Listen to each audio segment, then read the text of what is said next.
um grande destaque desta quarta-feira na economia. O Banco Central interrompe o ciclo de 7 cortes consecutivos da Selic e mantém a taxa inalterada em 10,5% ao ano. Na espera dessa decisão, ao longo do dia, o dólar comercial atingiu a cotação de R$ 5,48. Depois fechou a R$ 5,44.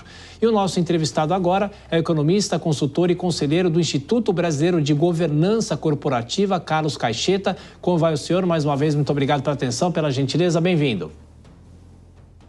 Eu que agradeço. Boa noite, Thiago, Vilela, Dora e todos que estão conosco.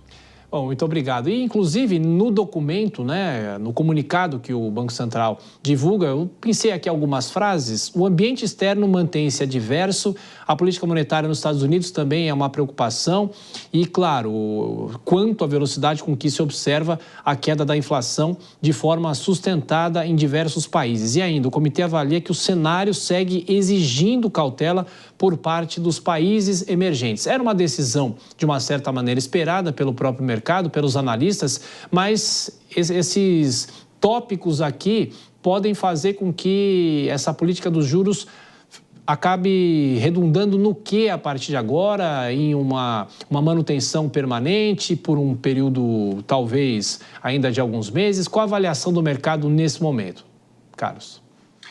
O mercado já esperava por isso.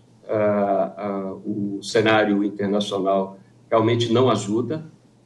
O Banco Central Europeu começou a fazer uma pequena redução no mês passado. Então, os europeus começaram agora uma leve descida nas suas taxas de juros, mas o Fed, o Banco Central norte-americano, que a gente esperava que ele ia fazer uma descida já a partir ali de final de julho e agosto, a inflação norte-americana ela continua persistente. Então, a gente prevê ali que o cenário norte-americano vai começar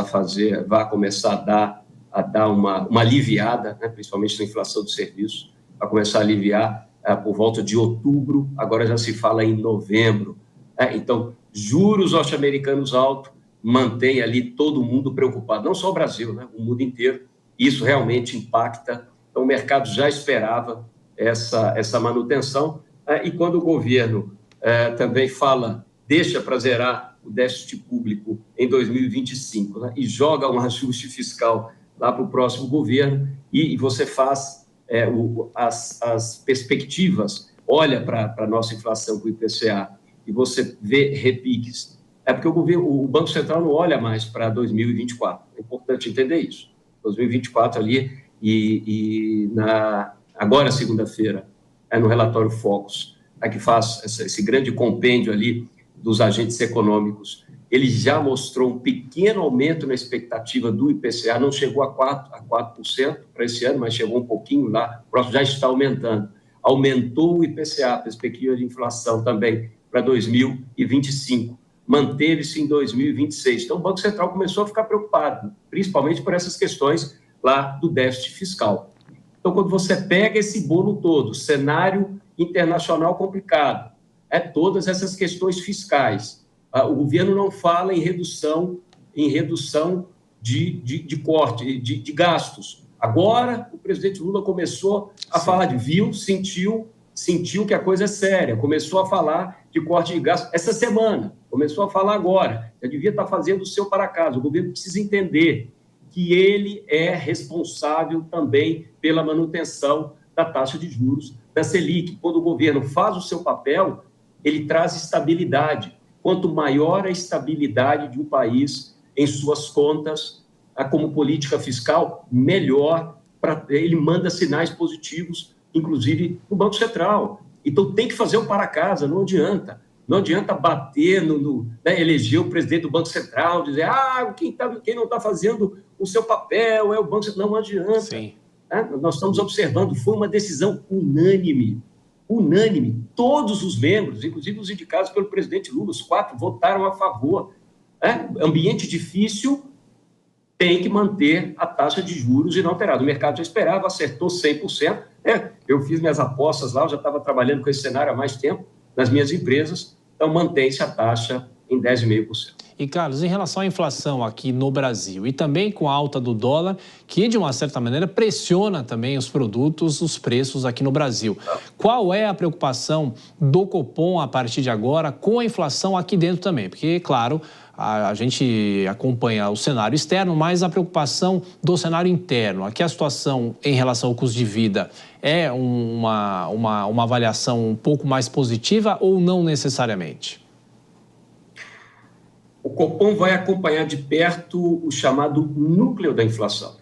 O núcleo é o centro da inflação, quando você tira aquele impacto dos alimentos e o impacto da energia, em especial dos combustíveis. Então, esse núcleo da inflação e o impacto dessas questões fiscais. Então, o governo, o Banco Central, ele vai ficar muito atento a essas pressões inflacionárias, mas já olhando muito para 2025 e 2026. Então, como essa política fiscal, como os gastos do governo podem pressionar esse excesso de demanda, pode pressionar essa inflação, principalmente no centro da inflação, e isso já veio como expectativa dos agentes econômicos, já foi captado pelo Banco Central, ele está muito preocupado com esse aumento de inflação no médio e no longo prazo, 2025 e 2026. Então, na medida que continua essa pressão, ele vai manter a taxa de juros alta e esse contexto externo também vai impactar. Então, assim, existe um modelo do Banco Central que ele vai calibrando essas coisas todas.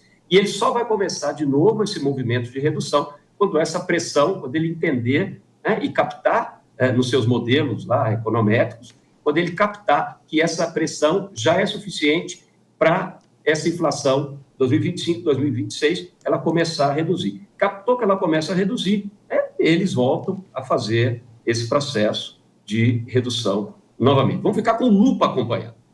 E você vê que os 9 integrantes estão unidos ali. Então, assim, não adianta pressão política, não adianta... Eu falo assim, é o contrário. Quanto mais o governo não intervir e fazer o seu para casa, por parte da política fiscal, melhor. O governo precisa entender que ele tem que fazer o seu dever de casa, com austeridade fiscal, com produtividade, melhorando a produtividade do setor público, fazer uma boa gestão pública. Esse é o que o governo tem que fazer. Se ele fizer isso, tudo corre bem. Se ele não fizer, aí vai ter os frutos da sua má gestão pública, que vai acabar impactando em juros altos por mais tempo. É simples a equação. Perfeito. Todos os países seguem nessa linha. Carlos Cacheta, economista, consultor e conselheiro do Instituto Brasileiro de Governança Corporativa. Muito obrigado mais uma vez pela atenção, pela gentileza com os espectadores da Jovem Pan. Até a próxima, bom trabalho. Eu que agradeço. Boa noite a todos.